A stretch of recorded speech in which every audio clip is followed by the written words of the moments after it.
John, you got something to play for us? Yeah, I play for you. I've got that.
Hey, ladies and germs. Welcome back to the first solo John and Ben in a couple weeks.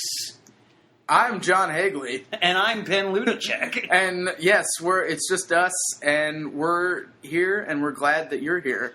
I mean, did we, switch identities because of an extended dream sequence, John? We did, Ben, because this is all a dream, and in reality, I am actually Ben. And I am actually John. But we've entered the dream world, where scary people hide behind restaurants like diners. So am I an idealized version of you, or are you an idealized version of me? I think that you are an idealized version of me. I do have hair. Right, so I have no hair. So the idealized version of John of Ben would have hair.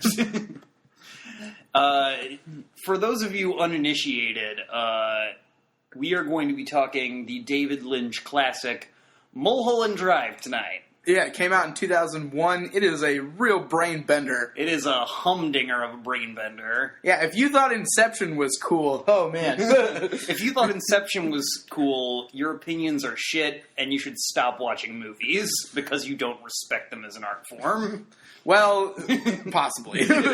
I mean, there is a bit of skill and grandeur and just sheer ridiculousness. That is all Christopher Nolan is good at, his technical attributes. He has no storytelling ability whatsoever. Yeah, he's good at explosions and huge, grand, magnificent, extremely ridiculous and things. Stiff exposition dumps. and also when everybody says exactly what's happening in case you weren't paying attention. At one point, I remember in Inception, Ellen Page's character goes, "Whose dream are we entering now?" And I remember when I saw it live, that got a huge laugh. But anyway, just quick little warning.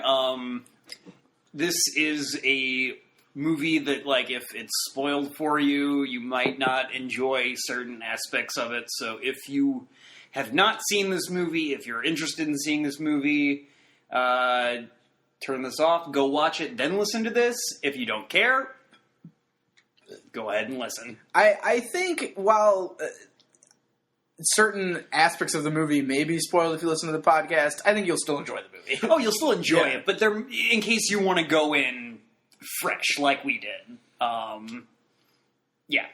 Just wanted to give everybody a fair warning ahead of time. So where do you want to start, Ben? You're more of a Lynch fan than I am, so I'll let you take the reins here. So David Lynch is one of the strangest and most original directors working today.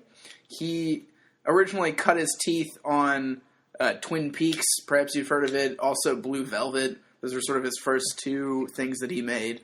Then he continued making strange and interesting movies from then on. At one point, he was going to direct the 6th Star Wars movie, Return of the Jedi, but for obvious reasons, they decided not to let him do that. That is one of the movies that I don't even like Star Wars, and I want to see that.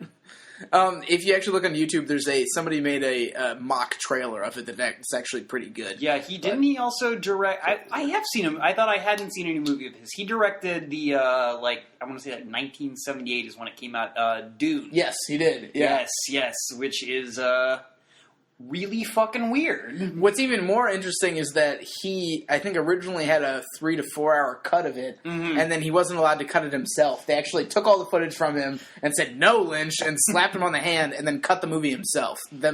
I'm pretty sure that he originally wanted the whole movie to be scored by the rock band Toto. Oh, man. As in Africa. That would have been horrendous. But I mean, it might have worked. To be fair, the final cut of the film is it's weird. It's kind of fun, but it's not a good film, and it's not a very good Dune adaptation. I say as a reasonably big fan of the Dune series, or at least the first Dune. Well, and actually, speaking of sort of Lynch and the way he does things, you can tell you're in a Lynch movie if, one, there are close-up and often ridiculous shots of curtains, there are flickering lights, there are shots of ears. Those are sort of... also, there are shots either taking place in a diner or of a diner. Those are the 4 big Lynchiisms, you could say. Well, not Blue Velvet, Mulholland Drive definitely has all 4 of those. Yes. In copious amounts, except I think there's only one, big ear shot. Yeah, there's only one. I mean, because if the plot of Blue Velvet circles around a college student... Well, I just want to say this. Okay. The college student, he finds just an ear in the middle of a field, and that sets off the plot of Blue Velvet. And I don't know if Lynch likes ears in other shots, but yes, in Mulholland Drive there is one shot of an ear. So, but he's a director, and this is why I find him interesting, who's very concerned with psychology, manifestations of emotions, manifestations of the subconscious, and he uses vernaculars of horror movies and film noir movies to sort of tell these tales about psychology and things like that in really interesting ways. So. Yeah, there's definitely some interesting kind of noir elements in this film. It's kind of a weird symbiosis of a dream movie, a noir movie, and not a Hollywood biopic, but a Hollywood movie. Oh, you're an LA movie. Yeah. A little bit of horror movie splashed in there a couple times. I gotta say, I've never been to LA. Hopefully I'll go to LA, but all of the movies I've seen that are about LA make me think this place is almost a Chinatown of the soul, or just a place where there are all these weird mythological characters walking around that represent pride, or just defeat, or just for instance, one of the characters in Mulholland Drive is the cowboy. The cowboy, yes, the cowboy appears once if you've done good, and 2 times if you've done bad. And he has a scene with the director of a movie. He's a director of a movie where he's just talking in this drawl. He speaks in a very monotone voice. Right. And just kind of lays things out. Yes. Ben, would you agree that the course of man's life is mostly determined by his attitude? Sure. Now, do you actually think that, or are you just saying that because you think that's what I want to hear? I actually think that. What did I say? This is pretty much the scene that happens with the director, and it's really funny, and there's a flickering light before the cowboy comes on that is shown, so... It's, you were saying, Lynch has the flickering lights for Lynch tend to represent a spirit of some kind entering the scene, which... Some sort of deity. The way that the cowboy works is very much like a ghost or something. He appears and disappears as he wills it. Yeah. And he's always the other times when he shows up, it's always just kind of random. There's a scene in a dinner party where he just walks by. Right, and then you see the back of his head. Yeah. This movie did make me realize one thing, and that is that cowboy hats are ridiculous. Because, I just realized, a cowboy hat's just, a giant fedora with a really big brim. Well, I mean, if you're riding a horse all day in the sun, I'm sure it would help. I mean, maybe I don't know. I just kind of realized that. Yeah, the cowboy has a huge head. So. Yeah, he's the cowboy. It's like you said, he's this mythological figure. He's this archetype that exists in Los Angeles. So, I'd like to talk about the opening couple images of the movie. For instance, there is a giant green screen on which there are multiple reproductions of people doing the jitterbug. I think there's only maybe 3 people, but they're reproduced all over the screen. And they're all there's doing like the 3 jitterbug. couples, and it's not like in any sensical way. Like no, nonsensical. Like people like floating in the air to some extent. Like they're all over the foreground and the background, parallel to the ground. Yeah, yeah. And then then we get a kind of a neon, almost picture, like ghost, of our main character Betty and some old people who will show up later. Yes, and they're all smiling. Yes, and then there's clapping and... Another interesting trope of Lynch is what's known as the Lynchian smile. And it's often a smile that communicates everything except, like, well-being. So, yes, they were very uncomfortable smiles. Right, it's a comfortable smile. The villain in Twin Peaks, Bob, is also smiling, and he has an absolutely horrified smile. Anyway, but yeah, so the concept of like a mysterious stranger who comes to do you ill, if it's a Lynch movie, he will be smiling. But, I mean, I don't think we have to dissect the movie frame by frame, but, I mean, John, this is your first encounter with Lynch in Mulholland Drive. What did you... I was confused. Were you? I was very confused. Why were you confused, John? Because, again, I will admit, I mean, even though I do consider myself something of a cinephile, I don't watch a lot of, like, art movies. Like, most of the movies I watch, like, I like horror movies, I like kind of genre flicks.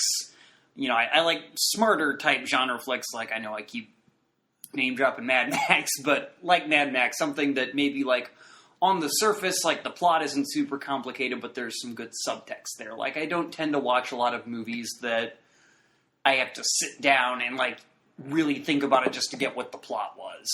Yeah.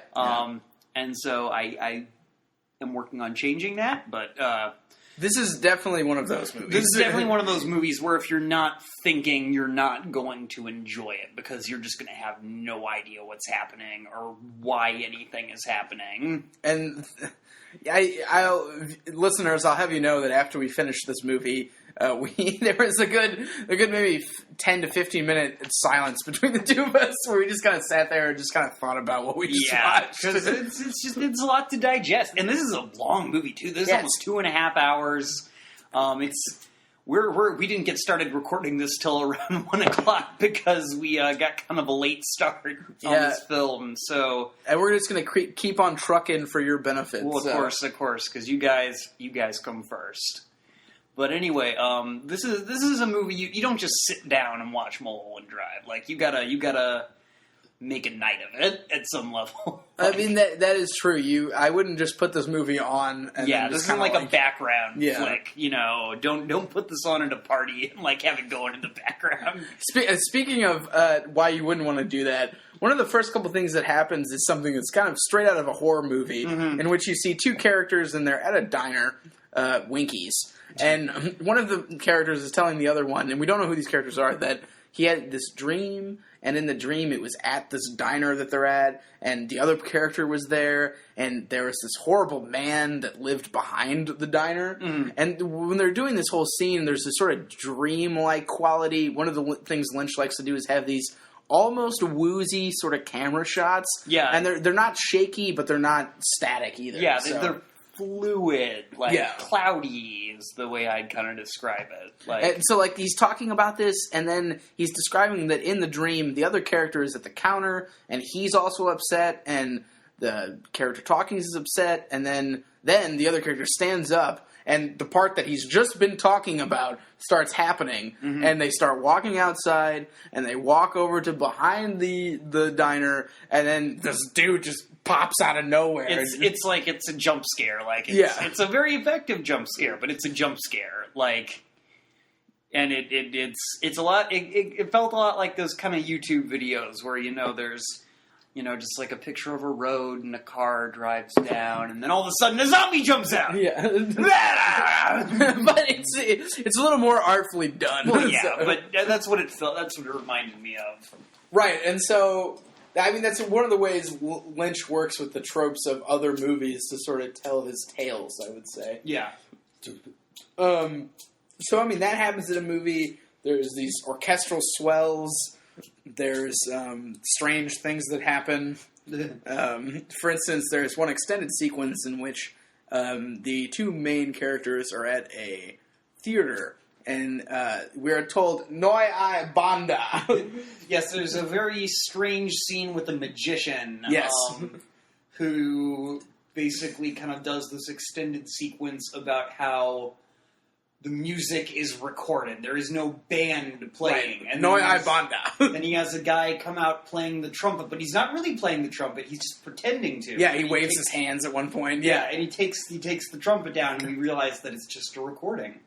And then after that happens, this woman comes out and begins to sing into this microphone. This beautiful, sad, melodious song. And then she dies in the middle of this performance. But the song keeps going because she wasn't singing. Noi ai banda. No! I banda! So, like, if these things, these weird, sort of surreal, discontinuous things happen in Lynch movies to serve a greater purpose, which is to often reveal the psychological states of some of the characters. And I guess we might as well, I think John is also going to agree with me, that the first 2 hours of the movie are, in fact, a dream. Yes. And the last half hour is, I guess, what you would call the plot, almost. Well, it's reality. I'm not going to say it's the plot, because the plot is more complicated than that, but there is a dividing line between what is the reality in this movie and what is a very long, very elaborate dream sequence. And Lynch often relies more on visual cues than lines spoken, like, we're entering the dream now, like Adriana says in Inception, Ellen Page. There are more visual cues. I mean, I don't know. In this movie, I'm going to disagree, because they do make it very clear when this dream ends. The cowboy comes in and says, "It's time to wake up, sweetheart." I mean, he doesn't say it like that. He says it like, "It's time to wake up, sweetheart." With more of a drawl. Yeah, I mean, I don't have a southern. All right, I guess you're right. Yeah. But I mean, I'm not saying that in general he doesn't, but in this movie, I feel like he does do it in a very deliberate way. Yeah. So, I mean, a lot of people say this movie's confusing, ridiculous. I was reading something online where someone was like, "Just wake me up for the sex scene," like, because there's a pretty nice sex scene between the two female leads. Yep. Lynch definitely doesn't leave you in the dark on purpose. There are definitely lights at the end of the tunnel that he places. He's not holding your hand either, though. So I mean, it's a challenging film. It's not. And it's not like watching like a European art house film where you feel like it's being needlessly obtuse for the sake of being obtuse, right? Just but it's not holding your hand either. Like it's a hard but fair movie. Well, I mean, yeah, that's partly why I think Lynch is so interesting. Is because he refuses to, I guess, do things simply or more accessibly. Or he doesn't just exposition dump it at you. Right. When they come out of the dream, it's not like there's suddenly this monologue about how that was all a dream. This is what that represented. This is what that represented. Right. Christopher Nolan. Here's an explosion! Because explosions are fun. But I like that in this, the arc of this movie is not a redemptive or happy arc. No. In fitting with many LA movies, this arc is more of a downward spiral than... Yeah, I mean, we start off like somewhere in this weird middle ground. It's not a happy beginning, because we start with a woman barely missing out on being executed by like a mob hit because of a freak car accident. Right. And then we end with a suicide. Yeah. We'll get to the suicide later, but I mean, I think it's important to start at the beginning because it starts on Mulholland Drive, and this woman, Naomi Watts, escapes the mob. No, Laura Hearing. Or Laura Hearing, right, yeah. Naomi Watts is the other one. Yeah. Escapes the mob hit, and, the camera kind of follows her, and, she's ragged, and she takes hiding somewhere. And then the other female lead is introduced, who is Naomi Watts, who in this first section of the film goes by Betty. Yes. Rather unassuming name. And she's an innocent, blonde, sort of starlet-to-be, almost. Starlet dreaming of being a starlet. Dreaming of being a starlet. Though she says at the beginning, that she wants to be known as a great actress over being just a movie star. But, some people do both. And that's something that I think you can talk about when you talk about the character of Betty, is that, and this becomes important as we make our reveals later, Betty is very much kind of a Mary Sue type character. She's almost too perfect. Yeah. In a later scene, it's revealed that she is an amazing actress. Right. Just a real natural. Yeah, she just knocks it out of the park. And a very, sexy scene after she's made out to be so innocent, prior to this. And then, but then when it comes down to her getting the big part, she doesn't get it because there's this conspiracy at work. Right. There's these mobsters or something who are controlling this film and making sure that this one girl gets it, even though she's not talented like Betty is. And it's almost a ridiculous scenario. But since this is the dream, it can almost be read as a displacement of she's not owning up to the fact that she just isn't that good. Yeah, isn't that good. So she dreams a dream where she's the best. Where she's perfect. Yeah, and her almost victory is snatched away from something that's outside her control. Yeah. Which, as we were discussing this earlier, all of the weird Hollywood sort of conspiracy, why this isn't working out, comes to a head in the form of this midget who's sort of wearing prosthetic arms and legs. To make him look like a normal-sized person with a midget head. Yeah, and he's sitting in a chair in a dark room behind a pane of glass that the other sort of lower Hollywood officials communicate through. True, they have an intercom they have to communicate with them through so he doesn't, taint it with their breath. And he says in the scene where they're asking him what to do because these Hollywood officials want this other actress, not the actress that everyone else wants. And all he says is, yes, and then. And the other person just fills in everything that they have to do. So it's a really weird little scene. But yeah, it's there's some weird symbolism there that I think I want to parse out a little more, but it's strange. Right, and when Betty is introduced, she's accompanied by this gracious, smiling old couple that are pleased to meet her and are assured that she will succeed. Yeah, we'll be watching for you in the pictures. Because then there's this shot of them just smiling these terrible Lynchian smiles as they drive away. In a taxi cab, in the back, smiling and laughing. And at one point, the wife of the older man just rhythmically hits his wife's knee. Yeah, in this really weird way, and they're just this is really weird. So because it's a contextless scene at some level. There's no real dialogue between them. Yeah, it comes across like a joke's been told or something, and that's why they're laughing. But we never hear the joke. We don't know. Are they laughing at Betty's expense? Is it something completely unrelated? Are they just happy to be in LA? Yeah, are they just happy to be... I don't know why anyone would be happy to be in LA. From everything I see, it's a terrible, terrible place full of terrible, terrible people. Well, all I think of is there's an Eagles of Death Metal song called Really Want to Be in LA, which also mentions, like, selling his soul. It's a good song. But one of the cues in that scene that this is a dream is that they walk out of the airport terminal and...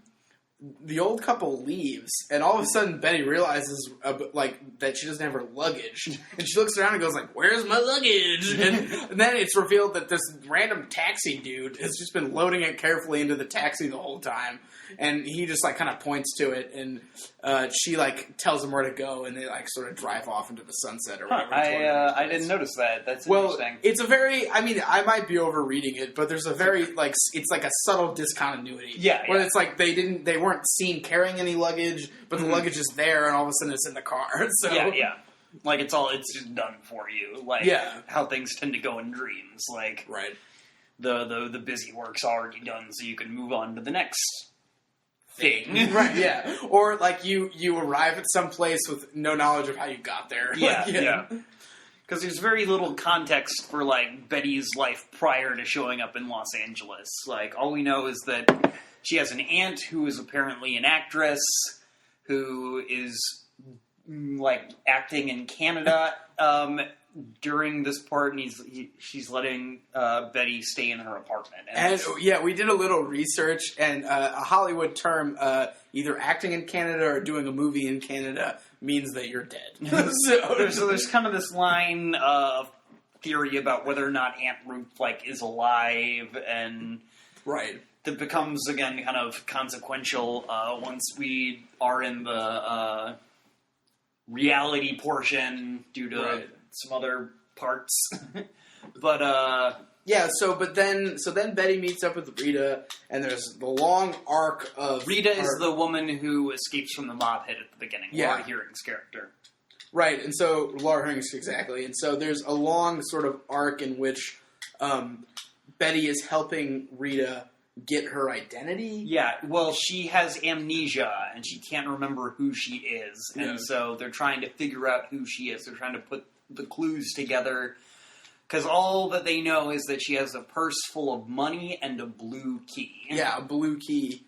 And throughout this process, Rita is convinced she needs to disguise herself so that the Hollywood people that ordered the hit or the mob or whatever don't find her. So she puts on a blonde wig and begins to resemble Betty in a very strange scene. And right after that is when they have sex. Yeah, Betty tells Rita that she loves her, even though, according to the logic of the dream, only 2 days has passed. Right. But again, that's something that when we were watching, came across as very weird.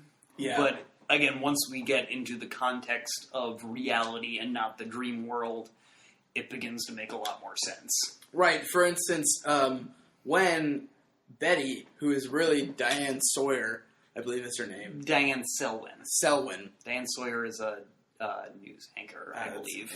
You're right. I apologize.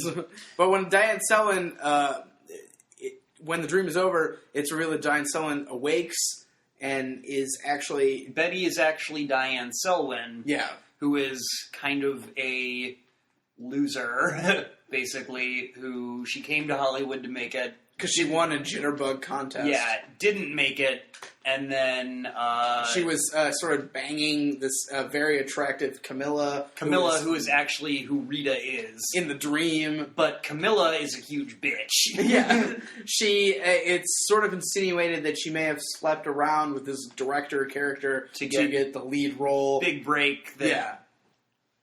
Diane, who is Betty, wanted... And so that kind of is why Dream Betty doesn't get the part due to this, again, force outside of her control. Which is a displacement of her not owning up to the fact that maybe she just wasn't good enough. Yeah. Or refused to, I guess, prostitute herself to get the role. Yeah, I mean, personally, the reading I get is that it's because she's not talented enough, but the fact that this movie kind of has this not so subtle line of Hollywood is bad. Yeah. I'm almost more charitable to the reading where she just wouldn't fuck to get parts. Well, the line about her sleeping around is kind of understated because later the director wants to marry her. Yeah. Which is... So, what's cool about this is everything in the last 30 minutes is somehow refracted, referenced, or paralleled in the 2-hour beginning of the movie, which is The Dream. So, in the beginning of The Dream, where Rita, who is Camilla in real life, is almost killed at Mulholland Drive, in reality, Mulholland Drive is where Betty, i.e., Diane Selwyn, experiences her absolute lowest point. Mm-hmm. Because at Mulholland Drive, there's a party. It's where Camilla is just an ice-cold bitch to Diane, and the director tells Camilla that he wants to marry her, and Camilla's at the very top. She's got the movie, she's got the dude, and then she even makes out with this other girl who's also a blonde, much like Diane Selwyn, in just what seems to be an utterly heartless move. But it's not really explained what I'm viewing as heartless. And at that moment, Diane essentially vows or wants to order a hit in real life on Rita. I will have my revenge! And it's at that moment that the cowboy appears the second time. Yes. So he appears once... Well, he appears the first time because he has to... He explains the terms of an agreement to the director. Where in the director is that's the sort of Byzantine side plot to get this one girl cast in the movie instead of Diane. But, and then he appears, again, he wakes up Diane from the dream. And then he appears towards the very end of the movie at this dinner party. He just walks through the background of the scene. Right, extremely quickly. Yeah, he doesn't say anything, and that's the last we see of him in this film. And then, of course, the next shot is... Diane. Diane talking to a hitman who in the dream is viewed as extremely inept. But in the dream he's extremely inept. There's actually a hilarious scene where he kills a guy, and then... He's trying to make it look like a suicide. And he actually shoots through a wall and hits this woman in the next room, so then he has to go in, drag her into the room, shoot her. And then meanwhile, when he was doing this, he got the attention of this cleaning dude. So then he has to lure him over to the room and kill him. And then the vacuum cleaner is still going, and so he decides to shoot the vacuum cleaner, which then sets off the fire alarm. And then he just leaves the window. Yeah. So it's a hilarious scene, actually. It's a very Lynchian idea to place this moment of comedy in a sort of serious or perplexing film. It's like body humor almost. I'd say it's the funniest part of the film. Again, but it's a very dark humor. What about the scene in the dream where the director goes back to his house and his wife is sleeping with Billy Ray Cyrus? So I don't know. I almost found that a little bit more uncomfortable. Well, what about when the mafia dude shows up? Yeah. I mean, again, I thought that was funny, but I felt like there was no real payoff there. Right. Yeah. Because all it happens is this mafia dude shows up and he's like, "Is this where the director lives?" I can't remember the director's name. It's Adam something. Yeah. And the wife is like, "Oh, he's never coming back here," and he keeps searching through the house, and so she climbs on his back and trying to. This guy's 6'5", just 300 pounds, yeah, just a rock. Yeah, and then she's sleeping with Billy Ray Cyrus, whose name is Gene. He's pool cleaning. Yeah, and so she's like, Gene! And Billy Ray Cyrus comes in and tries to attack this, again, just huge dude, and just gets punched out and kicked on the ground. But then the scene just ends, Well, to me, the funny part of the scene is, for some reason, Lynch made the punching sound absolutely ridiculous. Yeah, they're twice as loud as they would normally be in the movie, and they sound very comedic. Yeah, it's really strange. Yeah, it's kind of like that Biff sound, you getting an old Batman thing. Right. Pow. But yeah, what's cool about the funny scene with the hitman and the somewhat uncomfortable but also funny scene involving the director coming home is that in the dream, both the director and the hitman are viewed as inept and clumsy and kind of not good at their jobs. But in the reality section, they're actually quite good at what they do. Yeah. The hitman does indeed kill Camilla at the behest of Diane, and the director is not a sort of bubbling fool, but he's actually sort of attractive and, I guess, sort of sexy. Yeah, well, and even if you were listening, in reality, apparently the cheating on him by his wife happened in real life, too. But he was somehow able to basically make it, like, through the divorce process and just how that works, he won the house. Did you say and the pool? Well, he said, I got the pool and she got the pool boy. Oh, okay. He's like, I wanted to buy that judge a Mercedes. Which, he's like there's a very strange disconnect between the director in the dream and the director in real life, because he is like kind of this bumbling, inept character in the dream, but he's very like suave and, put together in reality. Like there's a scene where like they're on the movie set and Camilla's like his leading lady, and like he's instructing the leading man like how the scene should go. And he orders everyone off the set, but then Camilla says, "No, Diane can." To watch this, and so like yeah.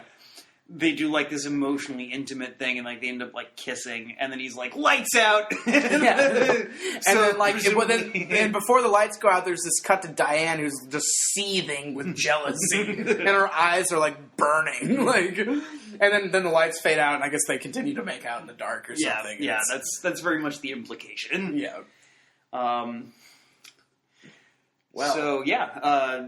This is a fun movie, guys. Again, it's not like you're fun in the way like the other movies we talked about have been fun. Like this isn't a like popcorn flick.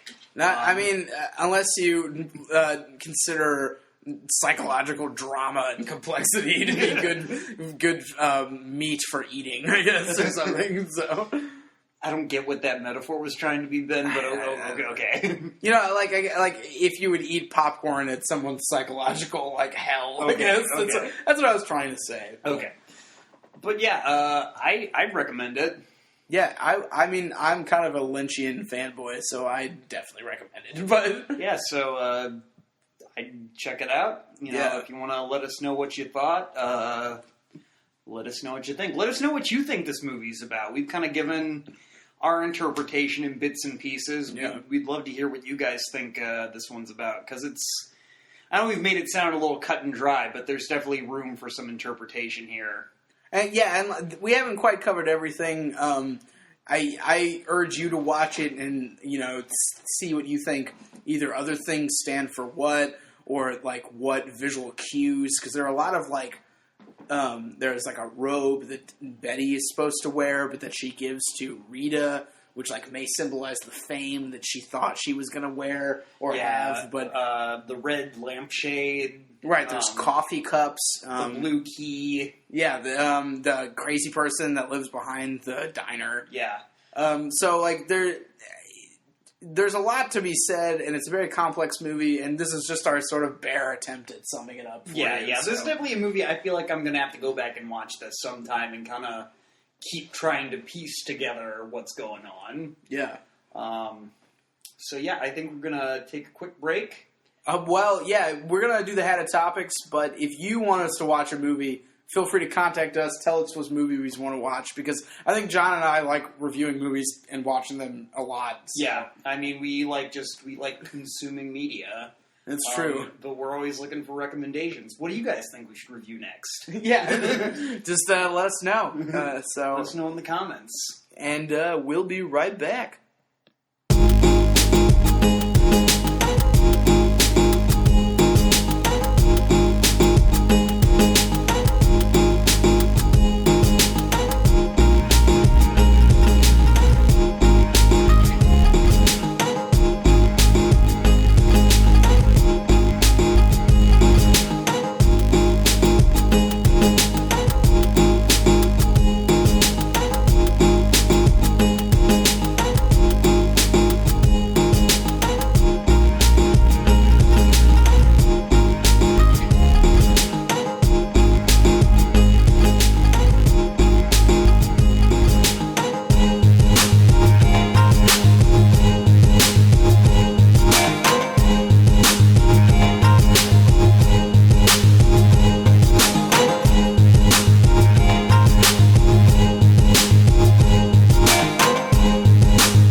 returned. Welcome back, guys. We're now going to dip into the hat of topics. Yep. John, you go first. All right, I will go first. All right, our first topic of this evening is favorite foods. What is your favorite food, John? My favorite food is probably fried chicken. I'm a big fan of hummus. Okay. And pizza. What is your favorite pizza, Ben? Oh, man. I really like Dewey's pizza. Nothing. Dewey's is good. Yeah. We actually ate some pizza before we recorded tonight. Oh, yeah, we did. I went to California Pizza Kitchen night with my father, and they have a new pizza, the spicy mango chicken pizza, which I thought was very good. It's like a curry pizza, which was interesting. I liked it. That was John and Ben reviewing pizza. If you have anything to say about pizza, let us know. Let us know in the comments. Yeah. Do you think me and Ben should review some kind of pizza? Actually, I was thinking next week we should order the new Domino's hot dog crust pizza and review it for the show. What is that? It is a Pizza Hut pizza. Yes. And then the crust, instead of a regular pizza crust, it's like little loops of dough with little hot dogs stuck in them. That sounds kind of gross, actually. I'm sure it probably is, but it might be fun to review. So would bleach, John. That's not true at all. That Okay. would just kill us. Well, yeah, I don't think a hot dog pizza would kill us either. So, Capitalism. all right. Not to give John a compliment thing. Son of a bitch. I'm waiting. John, you have ridiculous taste in clothes. Thank you, Ben. I'm currently wearing green shorts embroidered with pink lobsters. Do you remember the time, John, that you wore a patterned pants and a patterned shirt? Yes, I did. All right. I'm glad you remember this. I mean, it's happened on many occasions, Ben. You just weren't there for most of them. I'm glad. All right. Beyonce. Oh. Guys, Beyonce's pretty great. I've said it many times before. My greatest regret in life is that I am not Beyonce. Being John Higley is a close second. But if there is one person in the world who is more fierce, more beautiful, more perfect in every way than me, it's Beyonce. And that's really it. No one else even comes close. Ben, do you want to give your opinion on Beyonce? She's cool. I wish I was Jay-Z. The end. Then we'd be married, Ben, because I'd be Beyonce. No. Tame Impala. It's my turn to talk about Tame Impala. If you have not copped these new Tame Impala singles off the album that's coming out July 17th, you should either cop them now or wait for the album because they are fantastic. Yes, John. Want to tell our story about... We've seen Tame Impala. Well, before I tell their story, Okay. It appears that for this new album, they're going into a more dance-oriented direction. And I think the production will still be as stellar as Lonerism, but I think they're favoring, like, crisp bass lines, big hooks, things you can sort of, shake your butt to. And I think it's an interesting direction, and I think Kevin Parker, the sort of genius, mastermind, giant tentacle brain behind Tame Impala, I think he's got the chops to pull it off, and I'm really excited for the new album. Definitely cop the singles, either Disciples, Eventually, Let It Happen, my personal favorite, or Cause I'm a Man, and they're all good. That's a lot of singles for an album that isn't even out yet. Yeah, they put 4 of them out already, and I think there are maybe 12 tracks, maybe 10. Okay, well, we will have to review that once it comes out. Yeah, maybe. July 17th, Currents. All right, sounds good. Well, we also did see Tame Impala. we saw Tame Impala live. I guess getting close to 2 years ago. It's It about would have been fall of your sophomore year. I was taking time off at the time. So Probably 2013, I think. Yeah, 2013. Yeah, so just coming off, they were probably still touring for Lonerism. They were touring for Lonerism. We actually went to see their opening band, White Denim, Yeah, that's what we were there to see. It was an interesting show, mostly because the fan base was a bit younger than I think we were expecting. And they were bloodthirsty. Yeah, a lot of. I ended up in a mosh pit on accident. These kids were moshing Tame Impala for one thing. Like, it's not really mosh music. Yeah, I don't know if you've heard the song Elephant. I mean, it's a good song, but it's definitely not one to get, like, kicked in the face to. So. Yeah, but I somehow, like, we were all, like, we went with, like, 2 other people. We all, like, we were, like, in a group, and somehow I got separated from this group and, like, swept up, like, in front of them, like, into this mosh pit. And they were like, John, what are you doing? And I was like, I don't know. Yeah. It was kind of scary. It was really funny because, like, we didn't know where you were, and then you just sort of, like, appeared in front of us on a wave with people almost.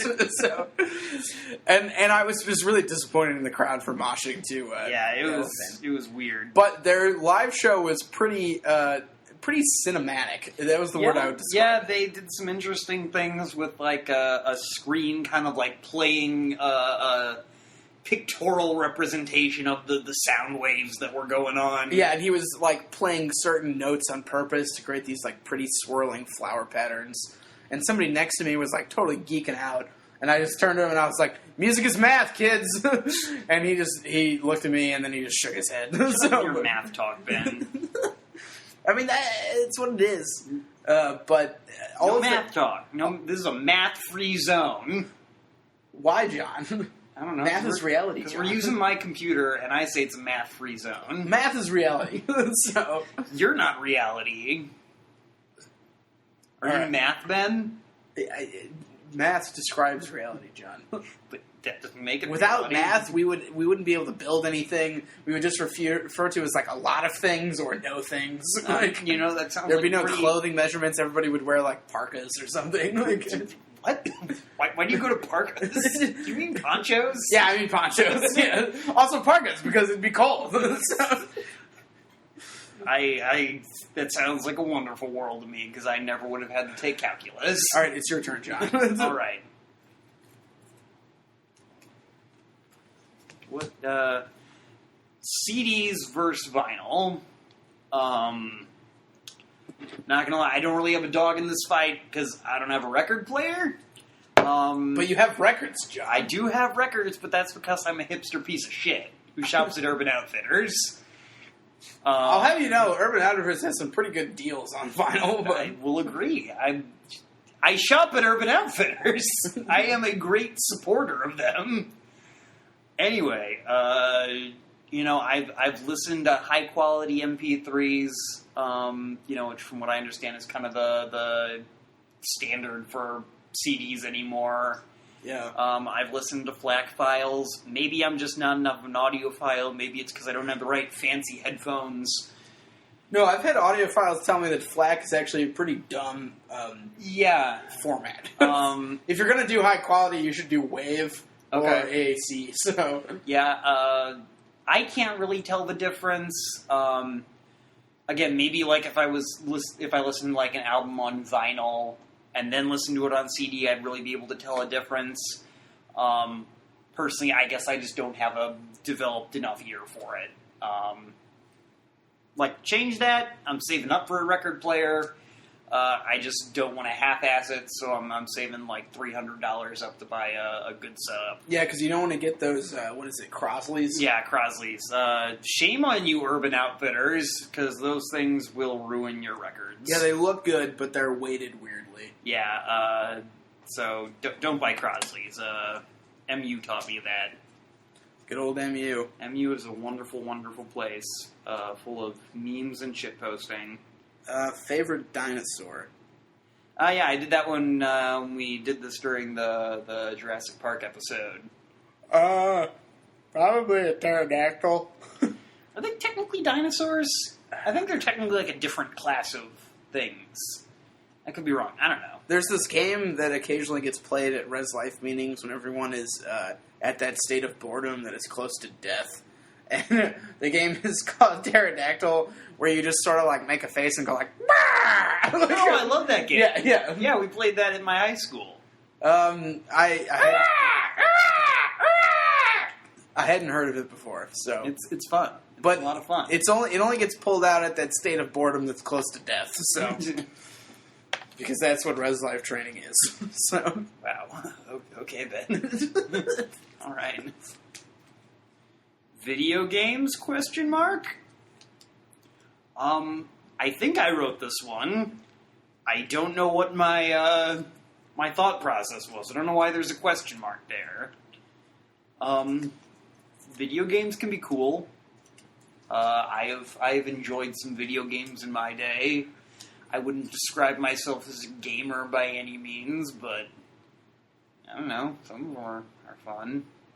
I like Pokemon. I also play games, question mark. I wouldn't call myself a gamer, but I think the question mark is very fitting because I go through periods where I'll sort of like a game or try to play a game or get involved in a game, and then I'll go through other periods where I'm just like, I don't really want to do this. So, It's one of those things, I think video games are fine, but I don't like the culture around video games. Have you heard about Gamergate? no, what is a Gamergate? Gamergate is essentially a movement of lonely virgin weirdos on the internet who have decided that women are not allowed to like video games. And so they have essentially been engaging in terrorist tactics against feminist game critics and I have heard female about this. game Yeah. developers. Yeah, it just seemed really ridiculous. They are a bunch of maladjusted babies fed on toxic male entitlement and just generally being assholes. Trolls that live under the bridge. Yep, So- yep. Fuck off, guys. I hate you. Yeah, that I have heard of this. It's very dumb. So, Yeah. I think I'll do one more. Yeah, go for it. Okay. Do it, and then we'll decide where we are. Take a drink, bitch. Take a drink, bitch. Shut up, John. I will have a drink.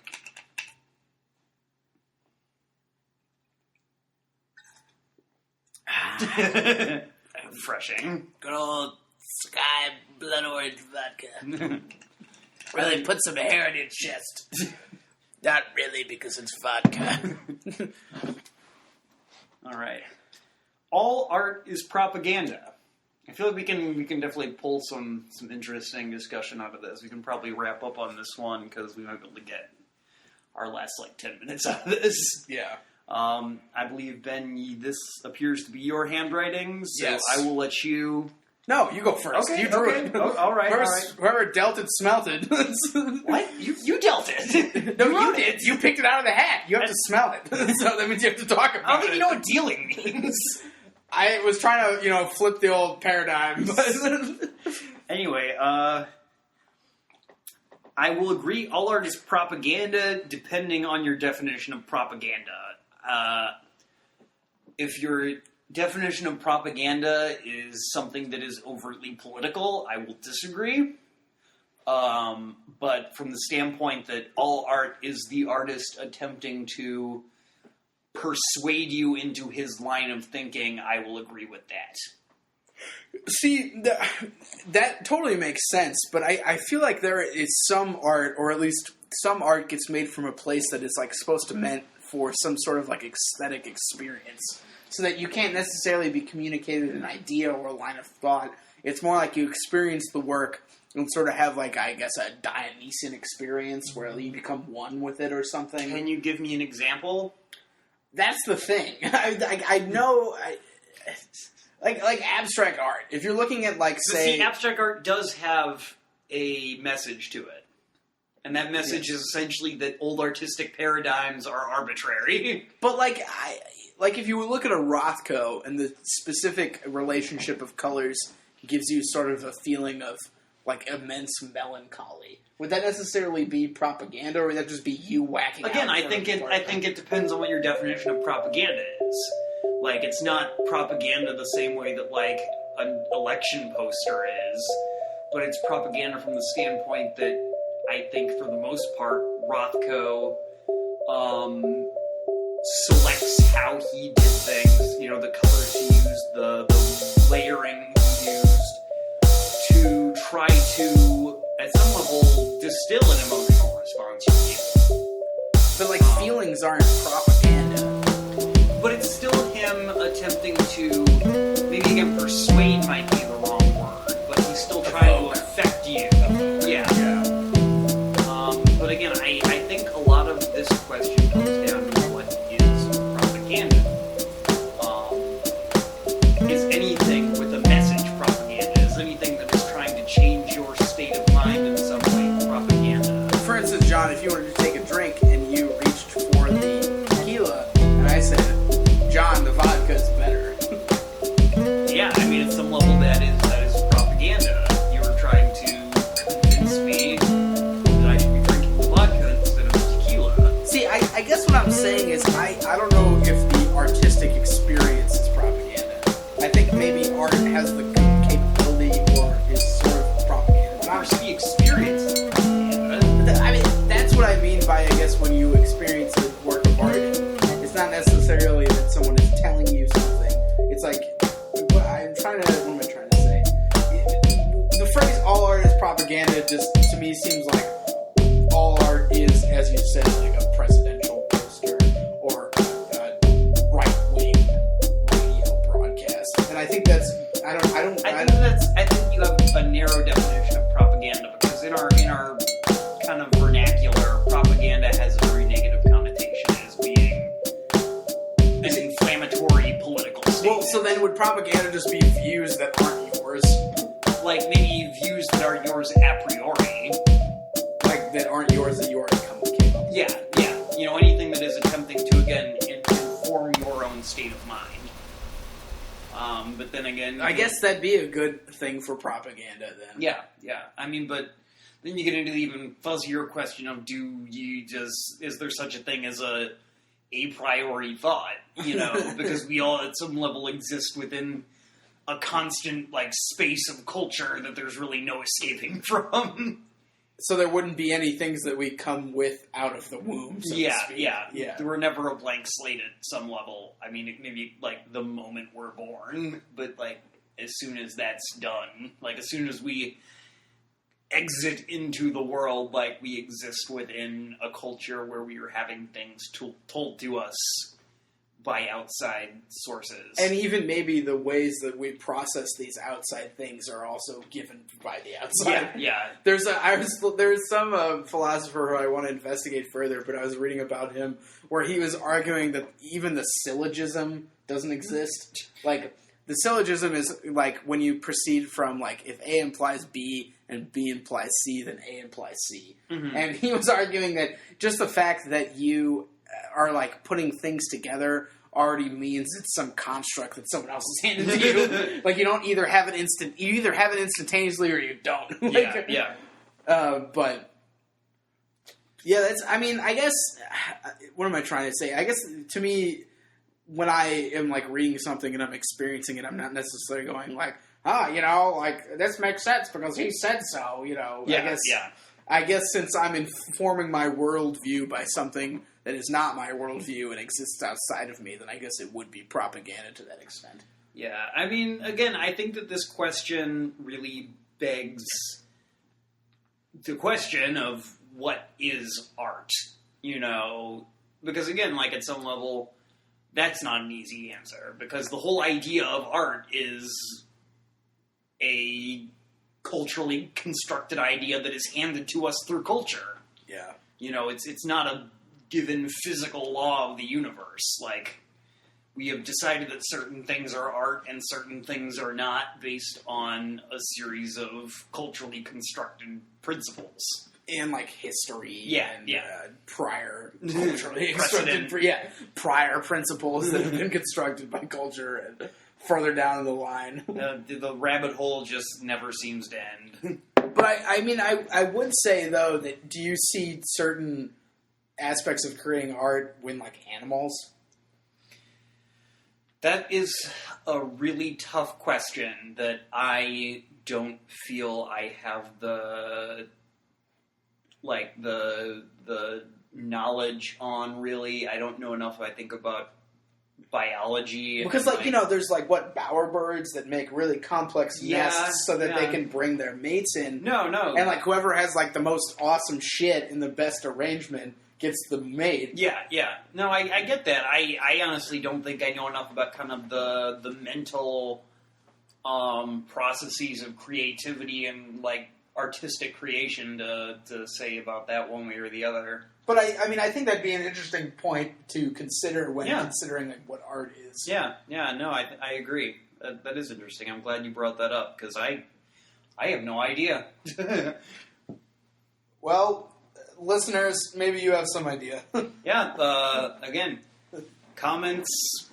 We want you guys to comment. We want to know what you guys think. We want to... Yeah, maybe we'll explore this art thing further. Yeah, maybe we can do like a what is art? Yeah. Anyway, I'd like to take 1 minute out of the show to thank the artist King Turkish, a.k.a. Stephen Dyke, for our new theme music. Yes, check him out on SoundCloud and also on Bandcamp. And also, we just want to let you guys know this being on YouTube is not a fluke. We are switching our distribution to YouTube because SoundCloud only lets you upload 3 hours a month for free, and if you're making music, that's a lot. But if you're making a podcast once a week that goes about an hour or more, it doesn't really work out. Yeah, so hopefully we'll have all of the previous issues up on YouTube. So yeah, I mean, that shouldn't be too hard. So check them out. We're also going to have a Mediafire account for those of you who want to download and maybe put them on your phone or something like that. Yeah, we'll post that link in the comments. There'll also be a link to King Turkish's SoundCloud and Bandcamp pages as well. Yep. So tell the nice people goodnight, Ben or John or whoever we are now. But we're reflections of each other in the dream state. Oh yeah. I guess I'm gonna go open the blue box so I can wake up because I gotta be getting home. Well, ta-ta, listeners. Have a good morning or night, wherever you are.